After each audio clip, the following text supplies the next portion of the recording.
नमस्कार बच्चों। कक्षा 12वीं विषय हिंदी ऐच्छिक अंतराल भाग 2 का पाठ नंबर 4 पढ़ेंगे। जो पाठ है अपना मालवा है, खाऊं और झाड़ू सभ्यता। इसके जो लेखक है वो प्रभात जोशी जी हैं। प्रभात जोशी जी ने इस पाठ में क्या वर्णन किया देखिए। अपना मालवा जो पाठ प्रभात जोशी के जनसंता में छपे स्तंभ कागज कार्य में 1 अक्टूबर 2006 को प्रकाशित हुआ था। ये पाठ यात्रा वृत्तांत विधा के अंतर्गत आता है। पाठ के अनुसार प्रभात जोशी और उनका परिवार रेल द्वारा उज्जैन से इंदौर की यात्रा करता है। प्रभात जोशी चूँकि मालवा क्षेत्र के निवासी है, इसलिए वे वहाँ के प्राकृतिक परिवेश, वनस्पतियों, तालाबों, नदियों, नालों आदि से अच्छी तरह से परिचित है। उन्होंने अपनी यात्रा के दौरान रास्ते में मिलने वाली नदियों के जल भराव और बाढ़ संबंधी वर्णन किया है। आओ बच्चों, पर पाठ के अब हम मुख्य बिंदु देखते हैं क्या है। लेखक ने इस पाठ के मालवा प्रदेश के मौसम, ऋतुएं, नदियाँ, वहाँ का जल जीवन तथा संस्कृति का अत्यंत सजीव वर्णन किया है।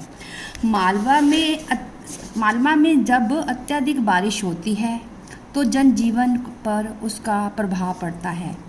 यातायात के साधन ठप हो जाते हैं तथा लोगों को आने जाने में कठिनाई होती है।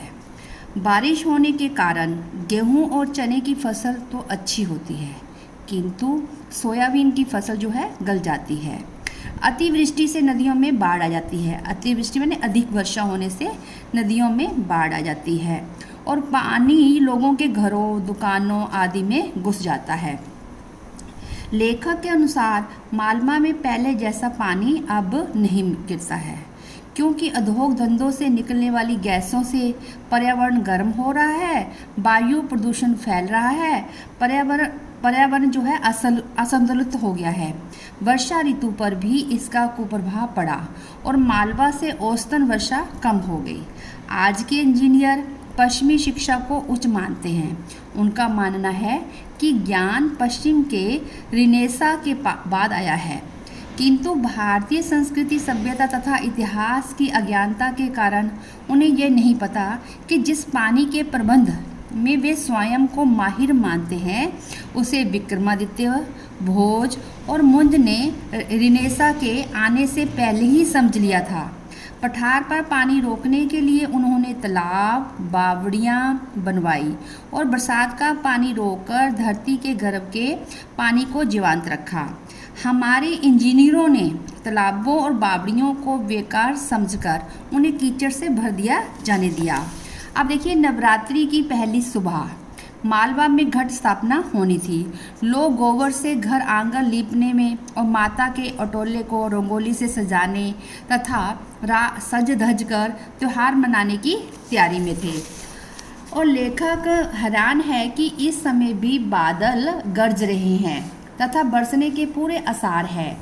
ओंकारेश्वर में नर्मदा पर जो बांध बन रहा था, जो सीमेंट की कंक्रीट के विशाल राक्षस के समान प्रतीत होता है। नदी के वेग में बांध से यह रुकावट आ गई थी, जिसके कारण नदी तिनफिन करती बह रही है, मानो बांध बंधने से वो चिढ़ रही हो। बांध के निर्माण में लगी मशीनें और ट्रक गुराते हुए से प्रतीत होते हैं। आगे ज्योतिर्लिंग का तीर्थ धाम भी पहले जैसा नहीं रहा, लगता ही नहीं है कि वैसा है। ये वर्तमान युग औद्योगिक विकास का युग है। नदियाँ गंदे नालों में बदल रही हैं।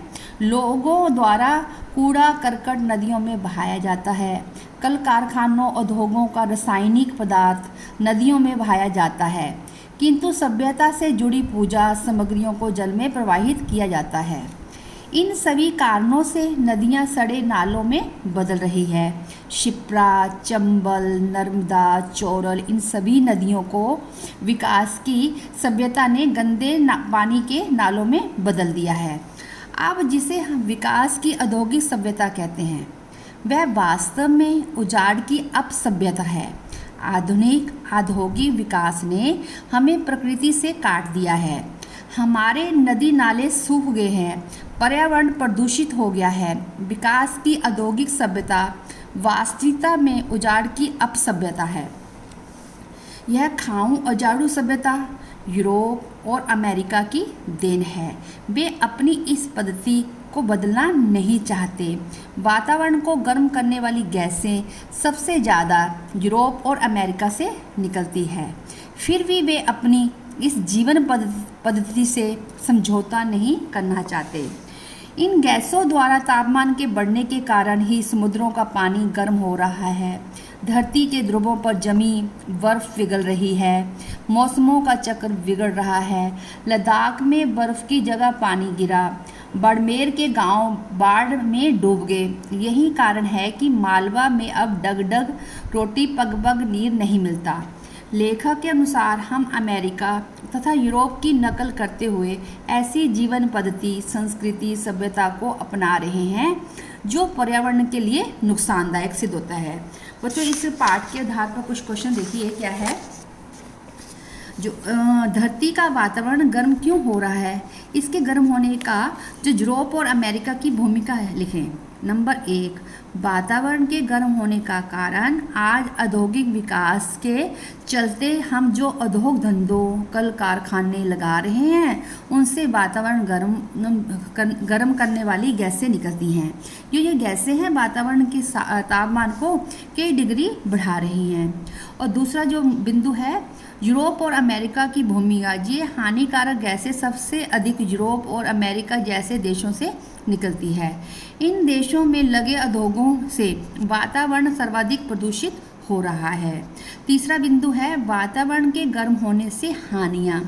इन गैसों द्वारा तापमान बढ़ने के कारण समुद्रों का पानी गर्म हो रहा है, धरती के ध्रुवों पर जमी बर्फ पिघल रही है, मौसमों का चक्र बिगड़ रहा है तथा पर्यावरण असंतुलित हो गया है। अब चौथा देखिए, इसे रोकने के लिए प्रयास। इन हानियों से बचने के लिए हमें प्रकृति की विकास के साथ साथ चलना होगा। उद्योग धंधों से ऐसा विकल्प चुनना होगा जिससे हमारे पर्यावरण को भी हानि ना पहुंचे, जैसे बंजर धरती पर औद्योगिकीकरण करना या जंगलों को बेवजह ना काटना। अब प्रश्न दूसरा देखिए, आज की सभ्यता इन नदियों को गंदे नाले, पानी के नाले कैसे बना रही हैं। आज की सभ्यता के अनुसार हम नदियों को माता नहीं मानते बल्कि उसे उपयोग की वस्तु मानते हैं तथा कई रूपों में उसे दूषित कर रहे हैं। अगर कूड़ा कचरा फेंक कर लोगों द्वारा अपने घरों का कूड़ा कचरा इस नदियों में बहा दिया जाता है, जिसे पूर्णतः बहा ले जाने में असमर्थ नदियाँ प्रदूषित हो जाती हैं। दूसरा, पूजा सामग्री बहाकर। हिंदू सभ्यता के अनुसार पूजा सामग्री को पवित्र मान नदियों में बहा दिया जाता है, जिसके कारण नदियां अपवित्र होती जा रही हैं। और तीसरा बिंदु है कल कारखानों का रासायनिक पदार्थ। उद्योगों कारखानों से निकला सारा रासायनिक पदार्थ नदियों में बहा दिया जाता है, जिससे नदियों का पानी जहरीला होता जा रहा है। और चौथा बिंदु देखिए क्या है, नदियों का निरंतर रखरखाव। नदियों को अनावश्यक समझकर इनके रखरखाव व सफाई पर बिल्कुल ध्यान नहीं दिया जाता, जिससे ये गंदे नालों के रूप में परिवर्तित हो रही है। अब बच्चों देखिए, होमवर्क में आप जो क्वेश्चन करेंगे, मालवा में जब बरसात की झड़ी लगती थी तब मालवा जो है जनजीवन पर उसका क्या प्रभाव पड़ा है। अब मालवा में वैसा पानी नहीं गिरता जैसे पहले गिरा करता था, इसका जो कारण स्पष्ट कीजिए। मालवा के विक्रमादित्य भोज मुंज ने पानी के रखरखाव के लिए क्या क्या प्रबंध किए थे। नई दुनिया की लाइब्रेरी से क्या पता चलता है। अमेरिका की घोषणा है कि वह अपनी खाऊं और झाड़ू जीवन पद्धति पर कोई समझौता नहीं करेगा। इस कथन पर अपने विचार व्यक्त कीजिए। हमारे आज के इंजीनियर ऐसा क्यों समझते हैं कि वे पानी के प्रबंध को जानते हैं और पहले ज़माने के लोग कुछ नहीं जानते थे। अब क्वेश्चन लास्ट जो है, लेखक के विचार में हम जिसे विकास की औद्योगिक सभ्यता कहते हैं वह उजाड़ की अपसभ्यता है, कैसे। धन्यवाद बच्चों।